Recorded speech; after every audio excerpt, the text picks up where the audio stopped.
déjà d'une qui ne me connaissent pas. Je me suis présentée hier matin durant l'atelier. Donc je suis Adélaïde Philima Duma, je suis la fille spirituelle du prophète Jean-Michel Monta, que j'honore. Mais je voudrais avant tout aussi honorer le papa et la maman de cette maison, à savoir le pasteur Charles et le pasteur ici. Et je vous remercie de m'avoir invité en ce lieu pour partager mon message et je dirais faire mon entrée dans le ministère. Ça fait peur, je vous dis. Je bénis Dieu, je me laisse conquérir par lui. C'est pas évident.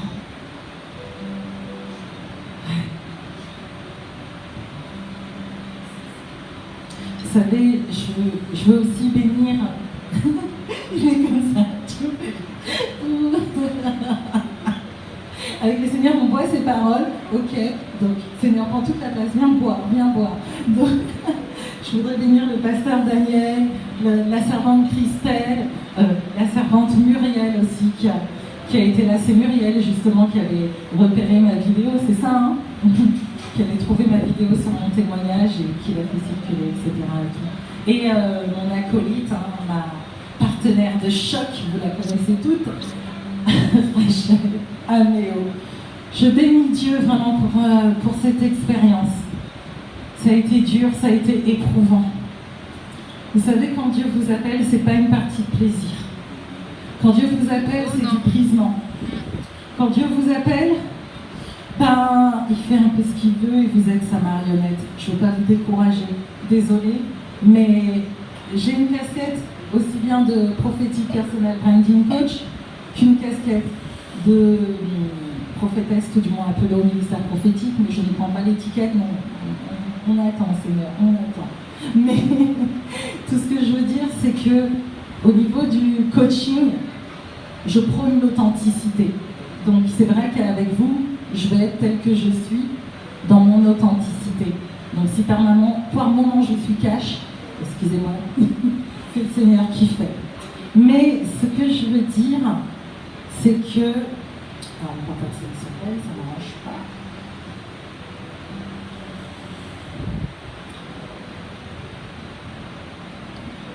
Le message que je voudrais porter ce soir s'intitule « Va au-delà du cœur de l'époux ». Ne reste pas en surface, plonge dans les profondeurs de son cœur. Alors pourquoi je vous dis ça? Parce que généralement on entend parler, oui, du cœur de l'époux, etc. On sait que c'est l'adoration, voilà, il faut entrer dans l'adoration et tout. Mais il y a plus que l'adoration. Il y a vraiment plus que l'adoration. Sincèrement, si vous restez en surface, mais vous loupez des choses, c'est monstrueux. Mais c'est glorieux quand on les trouve, hein, je vous rassure.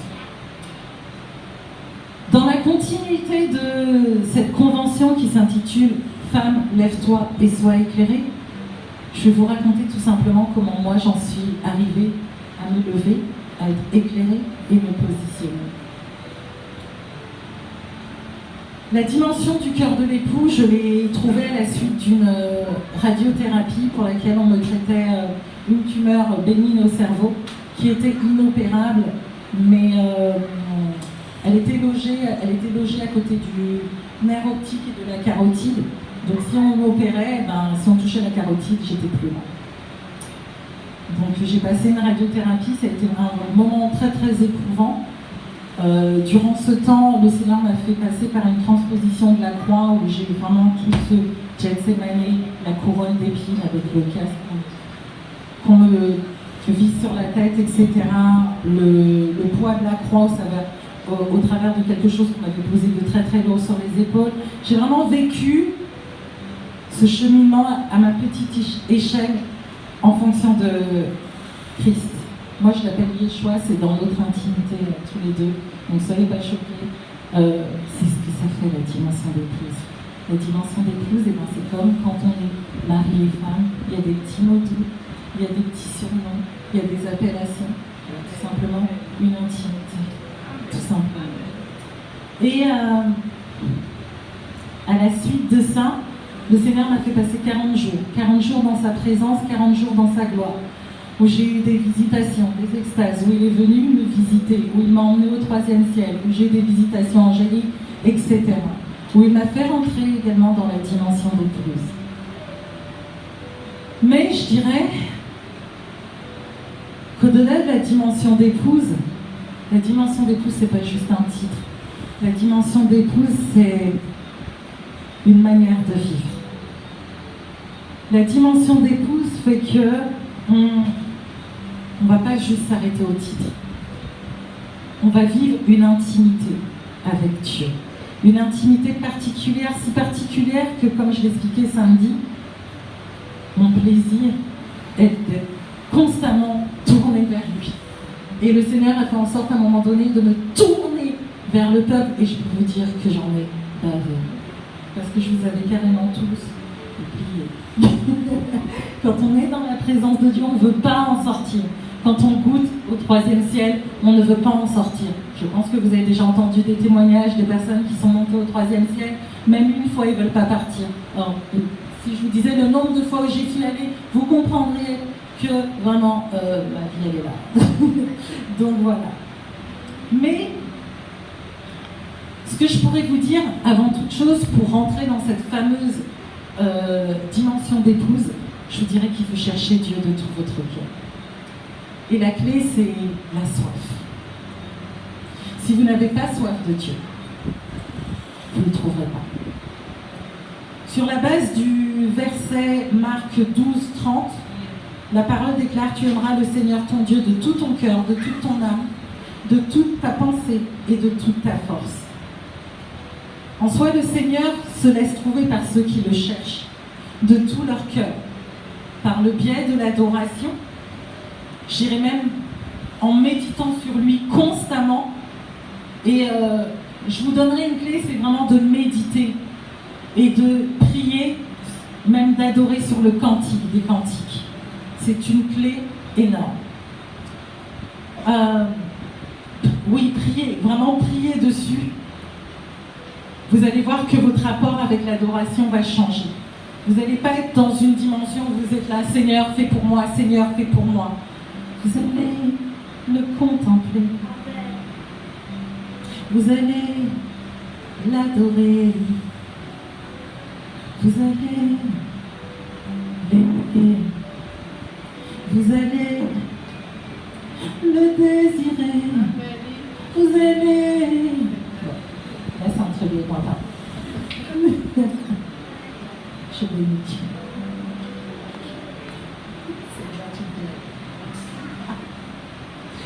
Amen, amen, amen. Ce que je veux dire en soi, c'est soyez assoiffés de lui. Sans la soif, vous ne pouvez attirer son regard. Les yeux du Seigneur parcourent la terre. Et quand il trouve une personne assoiffée de Dieu, je vous assure, il ne résiste pas. Hein. Il ne résiste pas. Faites-lui de la place dans vos cœurs.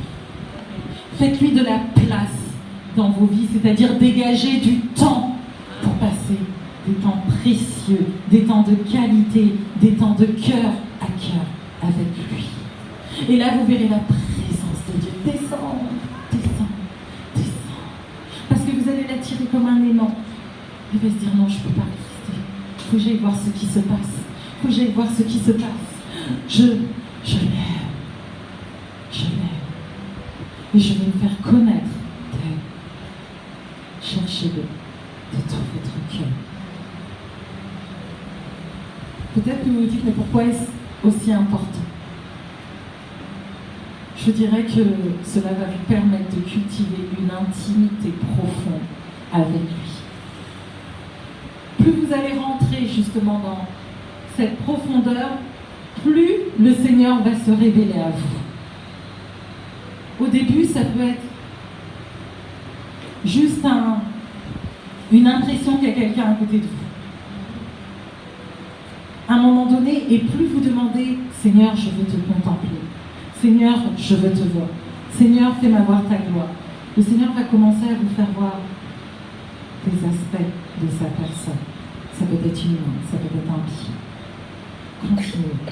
continuer, plus vous allez développer cette soif, cette passion de lui, cette intimité, le Seigneur va augmenter sa, comment dire, la révélation de sa personne.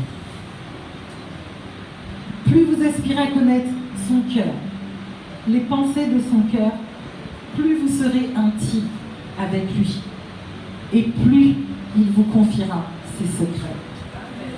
Et ça se passe dans les profondeurs. Je dirais même dans l'intimité des profondeurs. En soi, ce que je veux dire ici, c'est que c'est comme un époux, un homme et une femme, généralement, la nuit, au creux de la nuit, c'est là où ils vont parler de choses importantes, de choses sensibles, de choses qui leur tiennent à cœur. Et c'est ce type de relation que vous devez aspirer à avoir avec le Seigneur. Une des prières que je fais à Dieu, Seigneur, révèle-moi les désirs de ton cœur. Révèle-moi ce qui te fait rire. Révèle-moi ce qui te fait pleurer. En quoi puis-je t'aider, Seigneur?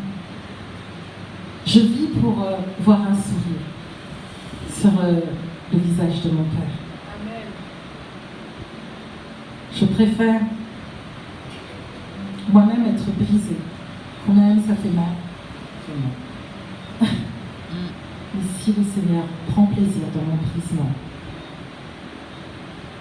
même si ça fait mal, je préfère avoir la satisfaction de l'avoir vu sourire plutôt que de l'avoir vu pleurer.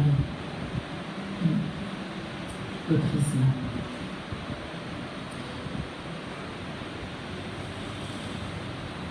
Je te dirais aussi également que si tu veux atteindre cette dimension avec le Seigneur, comme je disais tout à l'heure, tu dois lui faire ta place.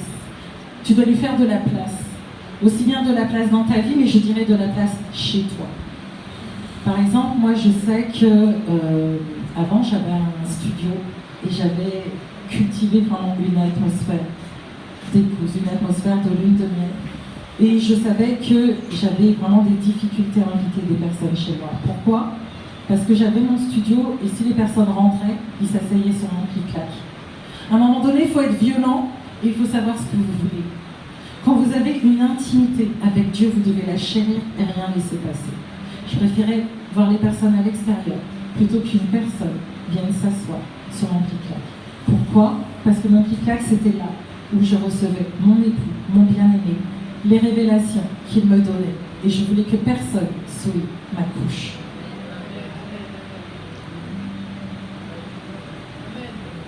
Seigneur, aide-nous, Seigneur, à avoir cette même prise de conscience, Seigneur, afin qu'il y ait un endroit chez nous en particulier que nous allons te dédicacer. Vous savez, Élie, quand il a prié contre les prophètes de Baal et d'Astarté, il n'est pas allé dans le camp de l'ennemi. Il est allé où? Où ça s'est trouvé? Au Mont Carmel. Où priait Élie généralement? Au Mont Carmel. Là où vous recevez des révélations, là où vous priez, se trouve une porte, une dimension dans laquelle le Seigneur est libre de passer. Ne laissez personne qui ne confesse pas le Seigneur y rentrer. Amen.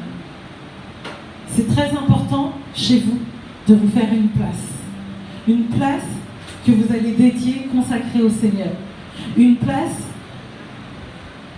je dirais, moi c'est ce que j'aime faire, généralement, mon lieu secret, en tout cas chez moi, quand j'étais dans mon studio, j'avais vraiment prié pour que cet endroit-là, qui est mon lieu secret, j'avais vraiment prié pour que ce soit un portail des cieux.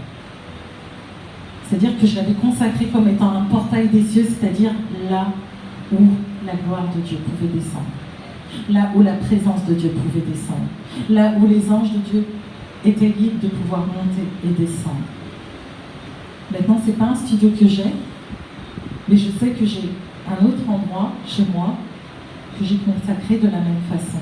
Et quand j'ai besoin de prier, c'est là que j'aime me retrouver. Je me retrouve dans les jardins de l'époux, je me retrouve dans le cœur de l'époux, je me retrouve dans la présence de l'époux. Et ça fait vraiment toute la différence. Cultivez sa présence. Faites-lui de la place pour qu'il puisse atterrir. Faites-lui de la place pour qu'il puisse siéger là où vous l'avez invité. Consacrez-lui ce lieu et vous verrez qu'il aimera vous visiter à hauteur, je dirais, de la mesure de l'honneur que vous aurez fait pour lui de ce lieu.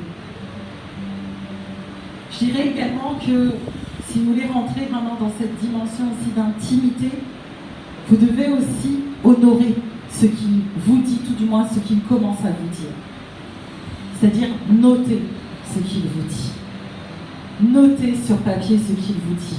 Entre parenthèses, j'ai un cahier de révélation que je vends au-dessus.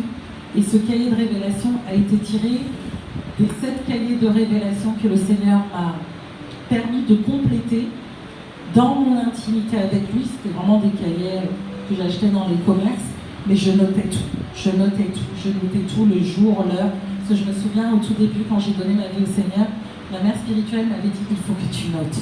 Tout ce que le Seigneur te dit, note. Au début, j'avais pas envie. Généralement, on n'a pas envie de faire ça. On se dit ouais, ça sert à rien. C'est vrai, hein? Je sais pas pour vous, mais généralement, on est comme ça. Et vous allez vous rendre compte que plus vous notez, plus le Seigneur est tellement heureux de vous voir noter et de valoriser ce qu'il vous dit qu'il va vous donner plus. Des fois, on se plaint que Dieu ne nous parle pas. Mais je dirais, comment considérez-vous les perles qu'il vous donne? Est-ce que vous prenez considération de ces perles ou vous les jetez comme ça? Quelqu'un vous a donné une parole, ouais, c'est bon, vous continuez votre vie. Et à un moment donné, quand vous passez par une saison de tourment ou autre, vous ne comprenez pas ce qui se passe, et là vous pleurez, etc., alors que le Seigneur avait déjà prophétisé ce moment-là depuis je ne sais pas combien d'années, et il vous avait déjà dit de vous préparer, il vous avait déjà dit oui, tout va bien se passer, et tout, etc. Et vous êtes totalement paniqué, pourquoi? Parce que vous n'avez pas noté. C'est très important de noter. Très important de noter. Autre point.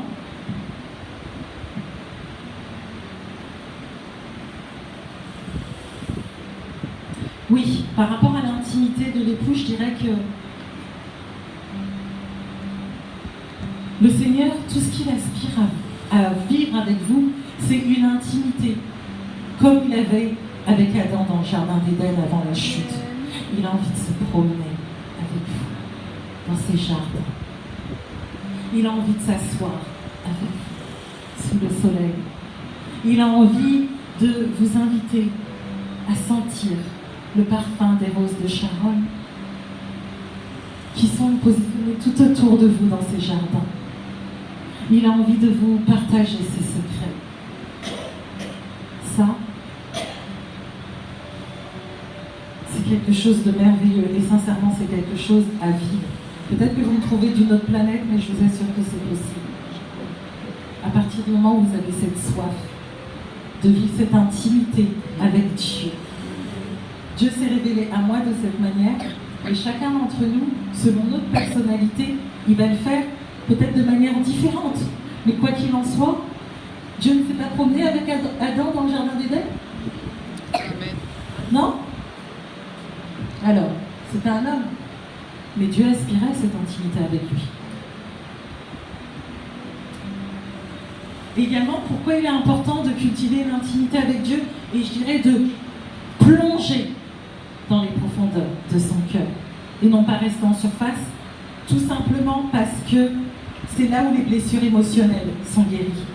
C'est là où il y a des guérisons, c'est là où il y a des restaurations. Quand vous restez à la surface, vous êtes là, vous vivez votre vie, oui, machin, mais quand vous rentrez dans les profondeurs du cœur de l'époux, c'est là où vous avez des révélations. C'est là où le Seigneur vous dit, oui, il y a telle chose à réajuster. Oui, aujourd'hui, je veux toucher ton cœur de telle manière. Oui, aujourd'hui, je veux que tu lâches prise de telle manière. Oui, aujourd'hui, je veux que tu fasses ça, etc. Ça fait mal. Et c'est bon en même temps. Parce que quand le Seigneur ôte cette flèche, quand le Seigneur guérit cette blessure, et pas symbole. Autre point, je dirais, entre et plonge dans la révélation. Dans Apocalypse 4:1, il est dit « Après cela, je regardais et voici une porte était ouverte dans le ciel. La première voix que j'ai entendue, comme le son de la trompette et qui me parlait, dit « Monte ici et je te ferai voir ce qui doit arriver dans la suite. » Alors je vous dirais que moi j'ai ma propre interprétation de ce verset selon la dimension d'épouse, ce cœur à cœur avec Dieu. Je dirais que moi, ce que je vis dans ma relation avec Dieu, si je transforme ce verset, c'est « Après cela, je regardais, et voici une porte était ouverte dans le cœur de l'époux. Et j'entendis, dans un murmure doux et léger, sa voix suave, douce, rassurante et chaleureuse, me dire « Ne te presse pas de partir. Reste encore un peu avec moi. J'ai tellement de choses, des secrets et des mystères à te révéler. Plonge dans les profondeurs de mon cœur et je te ferai savoir ce que j'ai à te dire. » Le cœur de l'époux, ce que je veux dire ici, c'est que ce n'est pas simplement l'adoration, où on va juste passer un temps d'adoration comme ça et puis on s'en va. Comme vous voyez, je suis restée longtemps dans l'adoration, mais je ne quitte pas tant l'adoration tant que je n'ai pas eu un retour de Dieu. Je ne supporte pas de prier, d'adorer. Si c'est pour me faire un monologue là dans ma chambre, oui, machin. Non! On prie un Dieu vivant ou pas? D'accord. Plus vous allez rentrer dans les profondeurs, plus le Seigneur va vous permettre d'entendre les battements de son cœur. L'époux désire qu'on s'asseye et qu'on écoute. À un moment donné, il en a assez qu'on parle. Des fois, on est là dans nos prières, mais ça dure des heures parce qu'on nous dit oui, il faut au minimum 1 heure de prière, mais il faut voir ce qu'on fait. Il faut voir ce qu'on fait. C'est soit uniquement parce qu'on a vu tel pasteur faire tel type de prière, et ben on va reproduire. Il n'y a pas de révélation. Là, on prend la révélation de quelqu'un d'autre pour s'attribuer cette révélation. Dieu, il n'aime pas ça. Vous êtes différents. Amen. Vous êtes uniques. Amen. Et authentiques. Ça, c'est mon côté coaching. Amen. Je suis désolée, ça vient tout le temps. Mais en soi, pour vous dire que chacun a une intimité profonde avec Dieu. Au même titre que je disais hier matin au chantre, je disais c'est bien beau de chanter, vous avez des belles voix. Non mais vraiment, je kiffe. Mais le souci, c'est que tous les chants que vous prenez, ils ne sont pas de vous. En soi, vous les faites monter. Certes, on sent la présence de Dieu, mais c'est pas assez. Pourquoi c'est pas assez? Parce que vous avez pris des chants qui sont la révélation de quelqu'un d'autre pour pouvoir les chanter. Mais quand ce sont des cantiques nouveaux, quand c'est directement inspiré de l'esprit, je vous assure qu'il y a une puissance différente. Est-ce que vous avez senti la présence de Dieu ce soir? Amen. Ou c'est moi, je me suis juste trompée, machin? Mais c'est totalement différent. Parce que là, vous allez vraiment prier avec votre cœur. Vous allez prier avec les battements de votre cœur, selon ce que l'esprit vous dit de faire monter à lui. En soi, c'est lui qui choisit les mots, c'est lui qui choisit l'adoration. Ce n'est pas tel chantre de tel pays des États-Unis, etc. Non, c'est le Saint-Esprit. Sur l'instant T où vous devez faire monter à lui un parfum d'adoration. Amen. Quand vous voulez rentrer dans la prière, quand vous voulez rentrer dans l'adoration, demandez au Seigneur qu'est-ce qu'il veut écouter. Demandez au Seigneur qu'est-ce qui est bon pour lui, qu'il désire que vous fassiez monter à son oreille. Pas juste des chants comme ça, juste pour faire fun, et vous dire que vous avez adoré. Sérieusement, ça n'aura jamais le même effet que si vous priez dans votre authenticité du moment. Je vous ai dit, je peux être Dieu. Je suis désolée. C'est l'époux qui passe. Quoi. Le Seigneur en soi, il veut. Comme je disais, il ne veut pas que vous soyez pressés de partir. À un moment donné, je me souviens, au tout début de ma conversion, j'avais rencontré une prophétesse qui m'avait dit, le Seigneur te voit, tu l'aimes énormément, tu arrives dans sa présence, tu es en train de danser, etc. et tout. Et puis, tu es là, tu fais des processions, tu danses et tout. Et dès que tu arrives à son trône, il y a un panier, tu es là, tu fais ça, oui, c'est beau et tout, machin. Paf, tu lâches ton truc et salut. Elle m'a dit, mais non. Elle fait, le Seigneur te dit, mais attends là. Là, attends ici. C'est pas partir tout de suite là comme ça. Le Seigneur t'attend à ce point-là. Il veut que tu attendes et que tu écoutes ce qu'il a à te dire par rapport à ce que tu as fait monter vers lui, dans ta prière, dans ton adoration. Le Seigneur, il a des instructions à te donner. Le Seigneur, il a des stratégies à te donner. Le Seigneur, il a des conseils à te donner. Mais si tu fuis, après tu vas dire, la prière, elle ne fonctionne pas. J'ai pas de réponse à mes prières. Non, mais bon, je prie depuis tant d'années, mais je vois pas la situation changer. Mais le Seigneur te dit, mais attends, la réponse, elle est là. Mais toi, tu fais quoi? Ouais, Seigneur, machin, hein. Après tu traces ta route. Un roi, ça s'honore. Quand on arrive devant un roi, on se prosterne.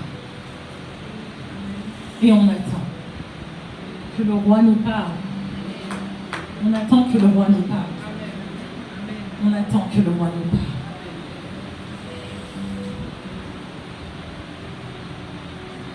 Ce que je peux dire également, c'est que pour plonger,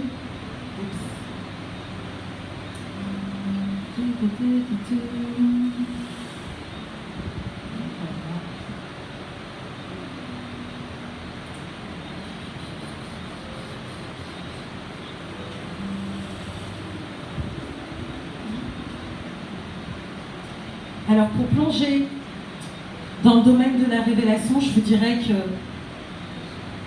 il est certes important de s'asseoir, mais une clé que j'ai pour vous, et là vous allez peut-être la trouver mystique, hein, mais je vous dirais de boire l'eau que le Seigneur va vous présenter. Dans l'eau que le Seigneur vous donne, il y a la révélation. Le Seigneur a une coupe pour chacun d'entre nous. Et dans cette coupe, il y a de l'eau. Plus vous allez boire cette coupe, que généralement on refuse, hein, mais plus vous aurez la révélation de ce que le Seigneur veut pour vous. Cette coupe de révélation, je fais référence surtout pour ce rapport avec l'eau à Apocalypse 22:1 qui dit « Et il me montra un fleuve d'eau de la vie, limpide comme du cristal, qui sortait du trône de Dieu et de l'agneau. » Cette eau qui coule du trône de Dieu et de l'agneau, elle coule du cœur de Dieu et de l'agneau. Quand vous recevez cette eau, vous recevez des révélations.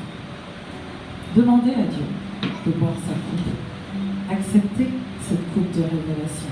Parce que c'est dans ces révélations-là que vous allez avoir des directives pour votre vie, que vous allez avoir des rémas, que vous allez voir, en appliquant ces rémas, votre vie totalement transformée.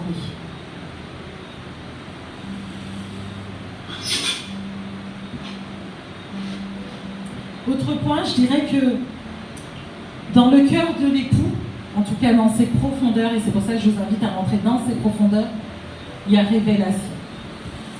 Et qui dit révélation dit transformation. Beaucoup se plaignent que leur vie ne change pas, tout simplement parce qu'ils restent à la surface et surtout ils restent dans le logos. J'en avais parlé hier matin. Le logos, c'est la parole écrite. Maintenant, si vous lisez votre Bible, comme on lit le journal du matin, vous n'allez pas y arriver. On est d'accord? Par contre, si vous lisez, vous méditez votre Bible et vous laissez le Saint-Esprit illuminer les yeux de votre cœur avec des visions, des révélations, des remarques, vous allez voir que ce que vous allez recevoir de lui, si vous l'appliquez, va susciter une transformation. Pour ça, je vais vous donner un témoignage de ma vie personnelle. Dans cette dimension d'épouse que j'ai expérimentée, donc il y a à peu près 3 ans. À un moment donné, le Seigneur, je vous dis, je vis vraiment des expériences avec Dieu. Il m'a emmenée dans une salle où il y avait plein de miroirs. Et là, je suis là, je regarde, je dis, qu'est-ce qu'on fait là? Et là, il me dit, regarde-toi dans le miroir. Alors moi, Ouais, me regarder dans le miroir, je vois, non mais tu sais, il y a des trucs que j'aime pas trop sur moi, j'ai pas forcément envie de me regarder. Il me dit, regarde-toi. Je me place dans le miroir, je ne vois rien. Le miroir, c'était totalement vide. Je suis désolée, je vois rien, je vois même pas mon reflet dans le miroir. Là, ce qu'il a fait, c'est que j'étais ici, il est passé derrière moi, et il s'est positionné comme ça, derrière moi. À partir du moment où il a fait ça, le miroir m'a révélé une vision, où je voyais une femme qui était sur une chaire, et qui était là, ouais, en train de faire des trucs sur la chair, mais... Et moi je regarde, je me dis, mais c'est qui celle-là? Je comprends pas. Elle était à l'aise, elle était bien, elle était puissante, elle était impactante, elle était confiante, elle servait son Dieu avec assurance. Et j'étais là, je me dis, mais ouais, c'est qui? Et le Seigneur m'a tout simplement dit que c'était moi.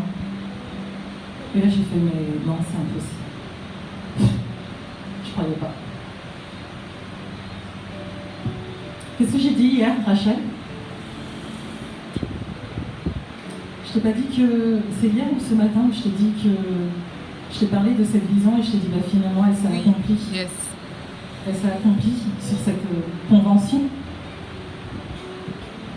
Pour la fois, je monte comme ça sur la chair et je vois cette femme avec assurance.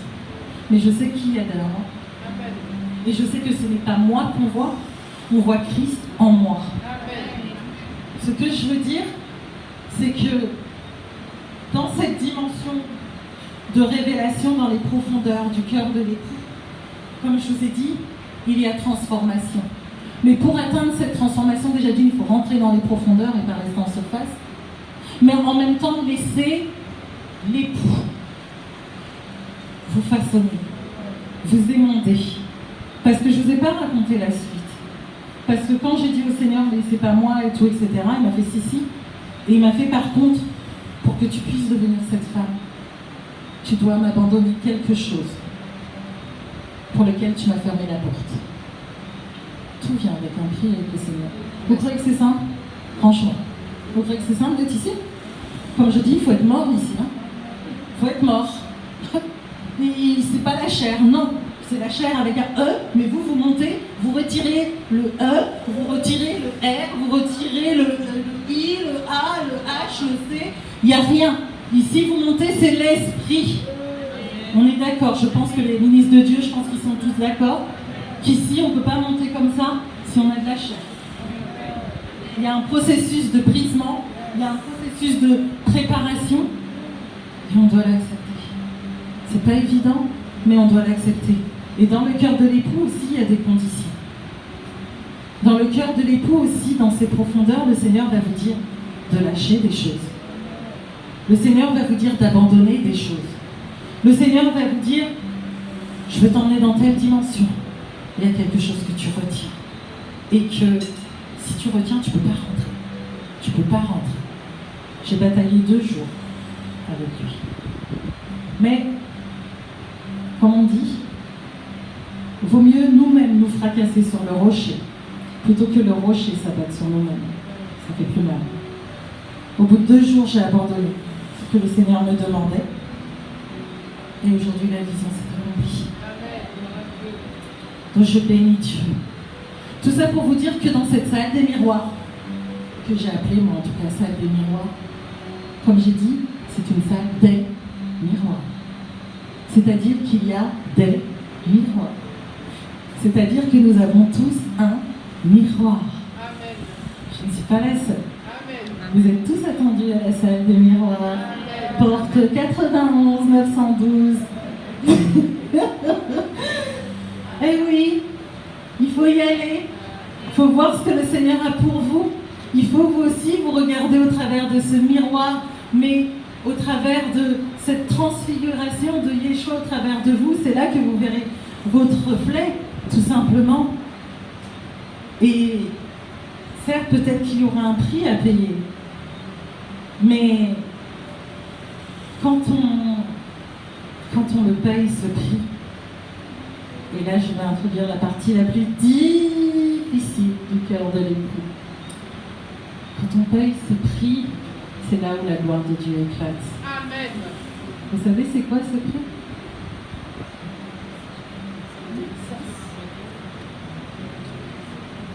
Le brisement, oui.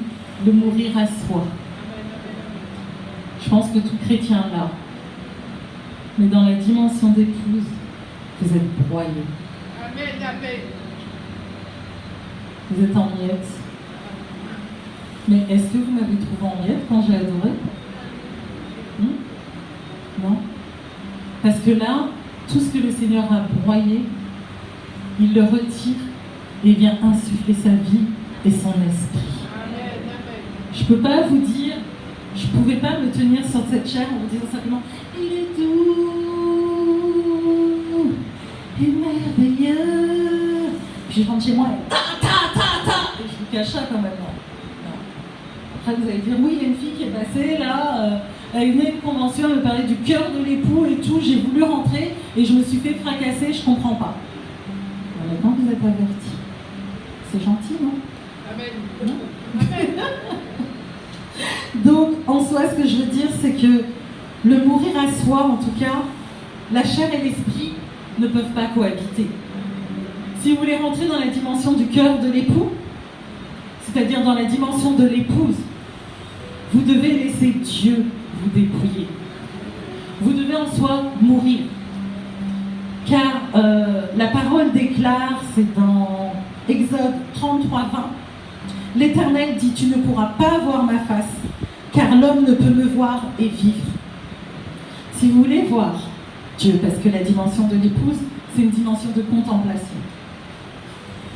C'est une dimension de gloire, où Dieu vient se révéler à vous dans toute sa gloire. La chair doit mourir. La chair doit mourir. Je ne vous dis pas que ça se fait en une fois. Hein. Je ne vais pas vous dire, ouais, je suis mort, tout mort. Voilà, aujourd'hui, et puis c'est fini. Non, c'est un processus.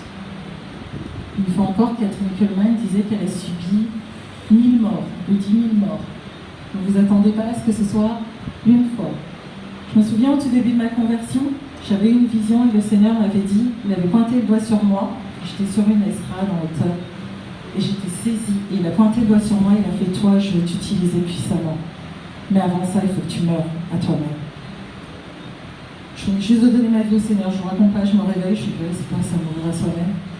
Je vais chercher sur Internet, avant de tout sur Internet, et j'arrive à l'église, c'est un dimanche. Je me suis mise à pleurer, je suis dans le bureau du pasteur, je dis, le Seigneur, il veut que je meure à moi-même, mais je ne comprends pas, je veux ma famille et tout, machin, truc et tout. Je pleurais. Et le Seigneur, il a beaucoup d'humour avec moi, parce que à la fin du culte, je suis allée dans la librairie de l'église. Il y avait 10 000 livres qui étaient entreposés. Et j'ai été poussée vers un livre, parmi tous ceux qui étaient en face de moi. Je le prends, alors c'était le livre de Bénigne, écoutez bien le titre. Chemin biblique vers la bénédiction. Chemin biblique vers la bénédiction. Chemin biblique vers la bénédiction. Wow. Alors, ok, je me dis, ok, c'est cool, je vais entreprendre ce chemin vers la bénédiction. Mais là, j'ouvre ce livre vraiment au hasard. Et là, je tombe sur un premier sous-titre. Abraham et sa mort à lui-même. Moïse et sa mort à lui-même. Joseph et sa mort à lui-même. Jésus et sa mort à lui-même. Je vais... D'accord. Chemin biblique vers la bénédiction. Mourir à soi. Visiblement, l'un ne va pas sans l'autre. Je suis au regret de vous dire. Si vous voulez emprunter le chemin biblique de la bénédiction, il faut mourir. Parce que c'est pas nous qui vivons, c'est Christ qui vit en nous. Parce que c'est pas nous, c'est pas nos désirs qui se manifesteront, ce sont les désirs de l'époux en nous. Vous devez mourir. Je suis désolée, j'ai l'impression que je vous déprime sur cette fin de session de conférence, mais en soi, je pense que le Seigneur veut vous faire grandir ici. On ne peut pas juste vous caresser dans le sens du poil. Amen. Amen. À un moment donné, il faut sortir du statut des népios, des bébés en Christ, et à un moment donné, il faut grandir. Il faut être des youos. À un moment donné, il faut se lever. Vous avez voulu assister à cette convention pour vous lever, mais maintenant, il faut vous positionner et surtout écouter la voix de l'époux pour que vous puissiez vivre cette transformation. Si je n'avais pas eu tout ça, là, tout ce que je vous ai dit, vous ne m'auriez jamais vu aujourd'hui.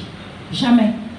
Si je n'avais pas obéi à Dieu, si je n'étais pas restée dans ses profondeurs, si je n'étais pas restée assise à l'écoute, si je n'avais pas adoré, si je n'étais pas passée par cette radiothérapie, je ne serais pas avec vous. Vous savez, je suis venue ici, et on va bien commencer à parler, je pense que Rachel va parler tout à l'heure. C'est notre première convention à elle et moi. Muriel et Christelle m'ont invitée. Je leur ai dit, je ne veux pas venir. À la base, moi, mon cœur, mes désirs, je me vois aller voyager dans tous les pays anglo-saxons. Excusez-moi, do you speak English? Non, non. Si, Haïti, oui, mais bon, c'était pas forcément les îles, vous voyez. Mais une fois encore, c'est le Seigneur, il fait ce qu'il veut. Et là, vous êtes brisés, vous êtes broyés. Vous savez comment je suis venue ici? En rampant. La nuit, pour prendre l'avion, j'étais en larmes. Et je disais, non Seigneur, je ne veux pas venir, je ne veux pas venir, je ne veux pas venir. J'ai vu Rachel à l'aéroport. Rachel est dans sa mission de vie, elle est bien avec la femme antillaise. Ouais, super. Hein, Rachel? Moi j'étais là, mais non, mais moi c'était parce que je voulais, machin, Seigneur, mais je comprends pas et tout. Pourquoi? Le Seigneur est comique. Et en soi, c'est pas ma volonté, mais c'est sa volonté. Amen. Mais je sais qu'ici, j'ai été bénie. Même s'il y a eu des attaques, même si ça a été raide, même si ça a été chaud, même si là, je suis épuisée, mon âme est épuisée, je n'aspire qu'à une chose, c'est aller me coucher. Je vous le dis sincèrement. Je n'en peux plus. Mais à partir du moment où vous êtes... quand je suis sur la chaise, je suis bien, je danse et tout. Quand je lâche le micro, ou quand je m'assois, vous ne me voyez pas. Parce que l'esprit n'est plus là, il n'est plus, l'onction n'est plus là, alors la chair reprend la place, elle est là. Vous ne voyez pas, normalement, Muriel, hein, à un moment donné, tu m'as apporté même un spray, tu l'as vaporisé sur ma chemise mango. Vraiment.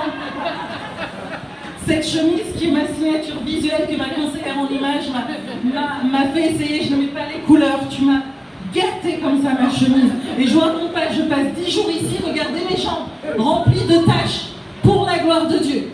Pour vous, mais moi je reviens, la prochaine fois j'ai dit au pasteur Daniel, je lui ai dit, écoutez, moi, si je reviens, je vais assurer mes jambes. Parce que là, non, c'est pas possible. Je suis surnommée dans mon coaching de Queen of Visibility, donc j'ai une certaine image. Mais là, maintenant, si je fais des shootings photos, ça devient compliqué. Mais tout ça pour le compte du royaume des cieux. Amen. Donc pour le compte du royaume des cieux, il y a du brisement. Pour le compte du royaume des cieux, vous ne faites pas ce que vous voulez, vous êtes un pantin. Vous êtes un vase que le Seigneur vient prendre et il te positionne là. On était dans l'avion, je me souviens. J'étais avec Rachel. Combien même j'étais dans mon premium? Bah oui, parce que voilà. Le Seigneur, il a voulu me faire une petite surprise et il m'a fait changer de place et m'a mis en place premium. Ah, c'était bien ça. Mais j'ai pris ma Bible et j'étais sur Paroles vivantes. Et j'ai commencé à lire, c'était Ézéchiel, hein, je crois, Rachel. Et moi, je disais à Rachel, justement, ouais, je viens là, mais j'ai l'impression que vraiment, non, je suis brisée, j'ai l'impression d'être un pantin entre les mains de Dieu. Il est là, il s'en fout de mes états d'âme, il s'en fout de mes larmes, c'est vas-y, va là et tout. Et là, je lis le livre d'Ézéchiel et selon la tournure des phrases, enfin des versets, ça disait debout, va là-bas, machin, un truc et tout. Ah ouais, non, moi c'est comme ça que Dieu me parle. Par rapport au ministère, c'est debout, va là, machin, fais ci, fais ça. Et puis, j'ai envie de dire non, mais par contre, il y a une possibilité de négocier. Non. Non. Bah non, je regrette de vous dire qu'en tout cas, moi, ma particularité, c'est que je ne peux pas négocier avec Dieu. Je fais ce que le roi de gloire me dit de faire. Il m'a enrôlé pour sa gloire. Donc Seigneur, je veux te bénir ce soir. Je veux te dire merci pour cette grâce que tu m'as donnée de me tenir ici. Je veux te dire merci Seigneur pour tout ce que tu as fait dans ma vie et dans la vie de chacune des personnes ici présentes. Merci Seigneur pour cette convention Seigneur que toi-même tu as suscitée, que toi-même Seigneur tu as établi, que toi-même tu as conduit. Seigneur, merci Seigneur parce que nous avions notre programme. Mais toi, tu es le maître de cérémonie et le directeur de toutes choses. Tu es venu changer, tu es venu transformer et nous avons été dociles, soumis et à ton écoute pour te laisser toute la place pour opérer. Seigneur, c'est une grâce de t'avoir dans nos vies. C'est une grâce de te connaître. Et nous aspirons encore plus à te connaître. Seigneur, je prie que cette grâce que tu m'as accordée, Seigneur, de rentrer dans cette dimension d'épouse, d'être connectée au cœur de l'époux, pour toutes celles qui ont cette soif ici, de vivre les mêmes choses, mais qui aussi sont conscientes qu'il y a un prix à payer, qu'il y a une coupe à boire, qu'il y a du brisement au bout, qu'il y a du mourir à soi, mais pas en une fois. Il y aura des expériences qui seront plus dures que d'autres, mais c'est un processus. Pour celui qui veut être docile, pour celui ou celle qui veut être docile, qui veut être soumis et qui veut voir, Seigneur, ce qu'il y a au bout du chemin de la bénédiction. Je prie, Seigneur, pour que ta grâce les localise et que, Seigneur, tu ouvres leurs yeux spirituels, Seigneur, à ta personne, à ta révélation, Seigneur. Je prie, Seigneur, pour qu'ils puissent te voir. Je prie, Seigneur, pour qu'ils puissent te contempler. Je prie, Seigneur, pour que tu leur donnes un cœur d'adorateur, Seigneur. Parce que, Seigneur, comme je dis, à partir du moment où nos battements de cœur s'arrêtent, c'est à partir de ce moment que les battements de cœur de l'époux se font connaître en nous. Alors, Seigneur, que cette mort à soi, nous puissions tous l'accepter, la vivre, afin, Seigneur, que tout ce qui est de la chair dans nos vies se taise et disparaisse, et que seul ce qui est de l'esprit vienne à s'exprimer, que tes battements de cœur viennent à résonner en nous, que tes battements de cœur viennent à s'exprimer en nous, pour ta seule et unique gloire. C'est dans le nom puissant de Yeshua, Hamashiach, mon bien-aimé époux, pour lequel je suis, sa fidèle servante, que je vous ai ainsi prié. Amen.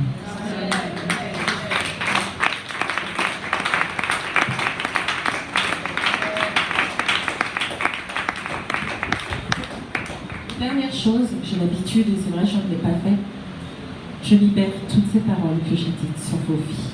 N'oubliez pas une chose, quand vous priez, sans me l'enseigner, et c'est vrai qu'il y en a, ils reçoivent des prophéties, mais après ils se disent, mais c'est bizarre, ça ne manifeste pas.